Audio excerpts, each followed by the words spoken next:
Viewers, நம்ம இப்போ என்ன சமைக்க போகிறோம்னு பார்த்தீங்கன்னாக்கா, உருளைக்கிழங்கு ஃப்ரை பண்ண போகிறோம்.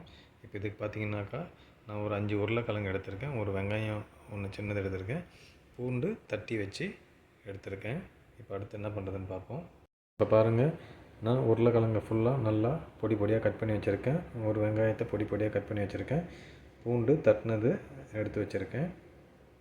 அதனால் எண்ணெய் ஊற்றிருக்கேன். எண்ணெய் சூடாகிடுச்சு எண்ணெய். இப்போ நான் கடுகு, உடச்ச உளுந்து, ஜீரகத்தை ஆட் பண்ணிக்கிறேன். வதங்கிடுச்சு. இப்போ நான் ஆனியன் ஆட் பண்ணிக்கிறேன். வெங்காயம் ஓரளவு வதங்கிடுச்சு. இப்போ நான் இடித்து வச்ச பூண்டு ஆட் பண்ணிக்கிறேன்.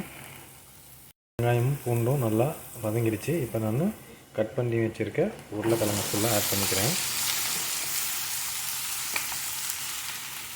உருளைக்கிழங்கு நல்லா கலந்து விட்டுட்டேன். இப்போ நம்ம மசாலாலாம் ஆட் பண்ண போகிறோம். என்னென்ன மசாலா ஆட் பண்ணுறதுன்னு நான் இப்போ உங்களுக்கு சொல்கிறேன்.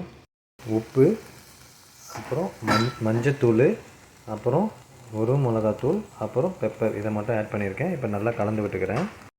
நம்ம மசாலா போட்ட ஒன்று இப்போ நல்லா கலந்து விட்டாச்சு. இப்போ அப்படியே சிம்மில் வச்சு அப்படியே பெரட்டிகிட்டே இருப்போம் உருளைக்கிழங்கு வேகிற வரைக்கும். லைட்டாக தண்ணியை தெளித்து விட்டு அப்படியே நம்ம கலரி விட்டுக்கிட்டே இருப்போம் நல்லா வேகிற வரைக்கும். லைட்டாக தண்ணி தெளித்து அப்படியே கலந்து விட்டுக்கிட்டே இருக்கும். இப்போ முக்கால்வாசி வெந்துடுச்சு உருளைக்கிழங்கு. இப்போ ஒரு 2-3 மினிட்ஸ் வேக வச்சு எடுத்துருவோம்.